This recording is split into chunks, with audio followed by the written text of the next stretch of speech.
Queen Victoria's reign began with both awe and uncertainty. Ascending the throne in 1837 at just 18 years old, she inherited an empire on the brink of unprecedented change. While her public image would eventually become synonymous with power and stability, the woman behind the crown led a life of profound emotional depth, enduring both great love and devastating loss. As monarch of an empire where the sun never set, her personal journey unfolded amid the sweeping forces of industrialization, political reform, and global conquest.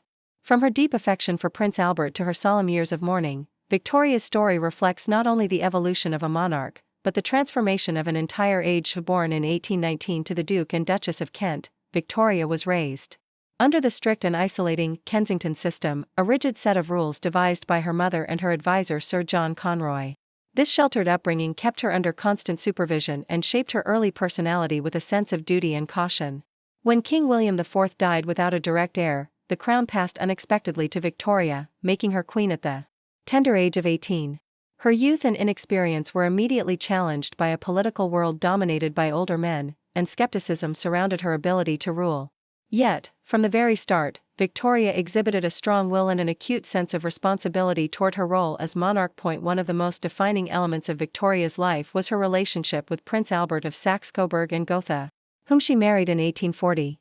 Their union was not just a royal alliance but a profound love story. Together, they had 9 children and cultivated a vision of family life that emphasized moral integrity, discipline, and harmony. Albert became her most trusted advisor and significantly influenced her political thinking. He championed social reform and modernization, leaving his mark through initiatives like the Great Exhibition of 1851, which celebrated industrial progress and imperial achievement. Their marriage set a new standard for royal partnerships and made the British monarchy more relatable to the public. As Victoria matured, so did her role in Britain's complex political landscape. She navigated early tensions with influential prime ministers like Lord Melbourne and Sir Robert Peel, while also witnessing the rise of Chartism and growing demands for democratic reform. Over time, the nature of the British monarchy evolved into a more symbolic and constitutional institution. Though Victoria held strong opinions, particularly in matters of morality and empire, her real political power became limited. Nevertheless, her presence remained vital, and her ability to adapt to changing times helped preserve the relevance of the monarchy in an era of transformation. The mid to late 19th century saw the British Empire reach its zenith.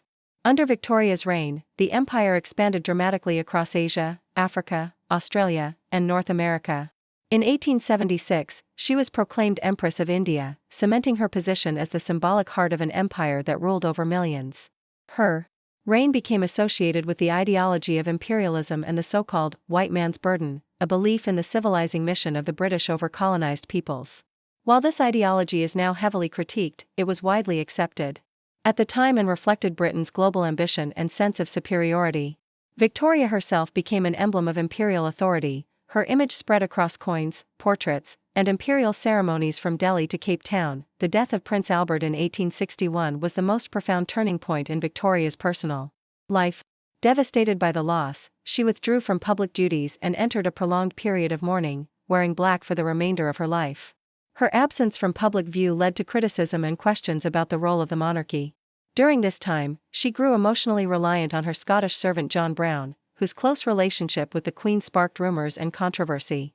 Despite this, Victoria's grief became part of her identity, and the depth of her mourning reflected the deep emotional bonds she had shared with Albert. By the 1880s, Victoria gradually resumed a more public role, marked by grand national celebrations such as her Golden Jubilee in 1887 and Diamond Jubilee in 1897.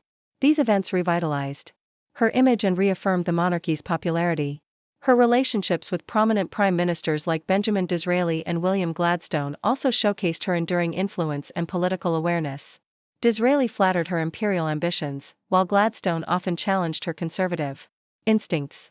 Through these later decades, Victoria redefined the monarchy as a stabilizing, ceremonial institution at the heart of national life, laying the foundation for its modern form. Queen Victoria passed away in 1901 at Osborne House on the Isle of Wight. Her death marked the end of an era, one that had seen Britain transformed by railroads, telegraphs, industrial might, and a sprawling empire.